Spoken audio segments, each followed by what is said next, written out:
Today we're going to talk about integration.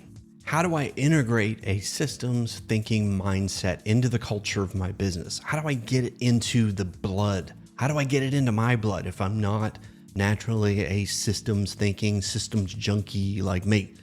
In the last video, I talked about how having a systems management software and a project management software, how that's the peanut butter and jelly effect of inside your business. And for me, yep, that's ClickUp. If you missed that video, definitely check that out for sure. So let's talk about integration. How do we integrate that systems thinking mindset into our business?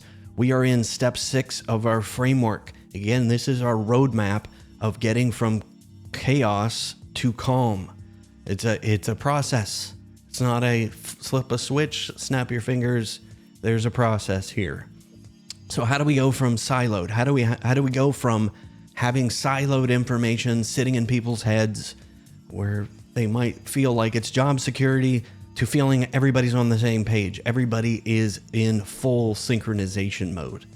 This is the last step in system B, the stage B, which is systematize everything before we actually level up to our scale phase. But having systems in place is one thing. Getting your team to follow that system, that's another thing. The key is ensuring that your business develops that culture, and that culture, that constant reminder of systems thinking first is persistent. Now, that's going to be hard. Breaking old habits, replacing them with new ones. We don't like change. We as humans don't like change a whole lot. But in order for us to reach the point where our team knows this is just how we do things here, that's where you want to get to, where there's no question as to how things get done inside your business. Now, there's going to be some challenges along the way. We're going to talk a little bit about that, especially with somebody who might have been with you since the beginning. Those long tenured employees, team members, they might resist this effort for building systems and process. So there's a few things that you need to do as a business owner, as an entrepreneur, as a team leader, whatever position that you're in. If you're trying to build a systems thinking mindset, you need to convey your unwavering commitment to making this change for your business. You need to be determined to find the best person to lead the charge. And again, we talked about that it might not be you.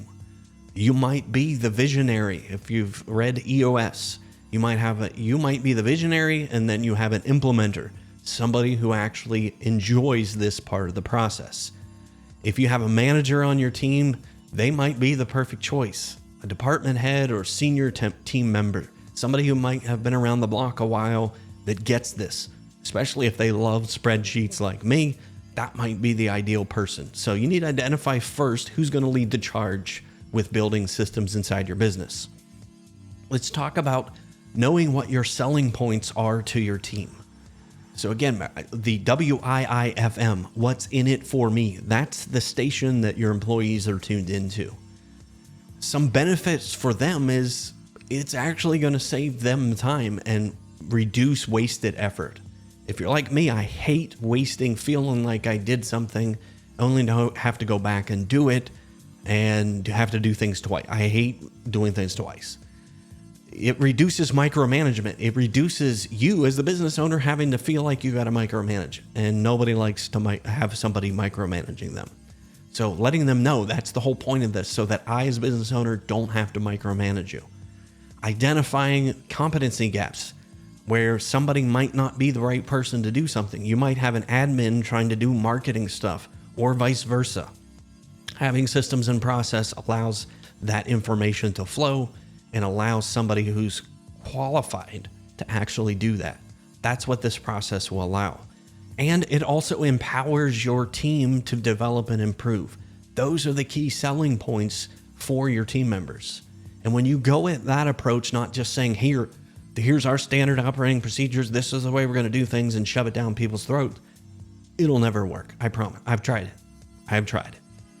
So let's talk a little bit about the business benefits for, if those who have maybe some skin in the game, those we're going to see some benefits in our business where we're duplicating best practices. We have templates. Our clients are going to be happier. It's going to free up time for you as a business owner to work on strategy.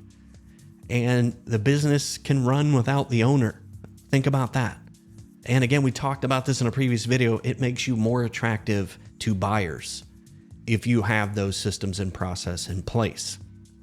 The next step is introducing that system to your team. Okay, if it's ClickUp, okay, we decided this is what we're going to do. We're going to start building our systems, get them involved, empower them, but it all starts with you. The top-down approach, and again, it's not forcing stuff on people, get them involved. We as humans, again, change is scary. The topic of creating systems and process, that people might have some baggage with that. They might have some preconceived notions, and you might have to do this more than once. People are much more likely to stick to something if they're involved in the process. So get them involved in the process, get them bought into the process before you even begin. Your systems champion needs to be selected at this point. They're the one that is going to do the heavy lifting. But focusing this on making this as easy as possible for the people that are actually doing the work every day. The knowledge workers who are performing the tasks. Remember we talked about having a two-person job, somebody who's the podcast interviewer and somebody who's the interviewee, somebody who's sharing the knowledge, somebody's recording it. Two-person process makes this go much better. If you already have a project management software, having it, a place where your systems live, add links to your systems management software. And again, templates are super helpful. The goal of the systems management software is to document, again, those processes where everything's easily accessible, and especially if it's right there when they need it and it's where they need it, which is doing the task. Then the next part is managing people via those systems, training your team to always look to the system first. Improve the system first. Those systems give them empowerment. They empower your team and they give them a resource to go to when they have questions, or, they can just look at the SOP. There's no judgment in that. They look at the SOP, teaches them how to be self-sufficient, and it keeps them from slipping back into the bad habit of always coming to you as the business owner. The next step is identifying those that might have some resistance to the process. I'm not going to sugarcoat it and tell you everybody's going to be on board the first time you try this. But you need to have a way of addressing how to deal with people who outright refuse to do this, or maybe they sabotage your efforts behind the scenes. So you definitely want to put yourself in their shoes, but be prepared for it. That's step number 7. Now, I'm not an expert in culture building. I'm not here to say but I do know a thing or two about embedding systems thinking into a business. But when you put your systems front and center, you assign tasks and projects, building that into the culture. You hire systems thinkers. You're looking for people who get systems. And having a way of identifying those people during the hiring process is super, super clutch. You want smart team members who actually think, and that's what you're helping them to do with those systems. And I mentioned this, you're going to get some resistance, especially if you've had a team that's been around for a while, or they're just used to doing things their own way. Not everybody is a systems person. There's nothing wrong with that. It doesn't make them good or bad. It is what it is. So it's not worth trying to force someone into doing something they don't want to do. You might have to, as EOS, the book Traction mentioned, you might have to free up their future.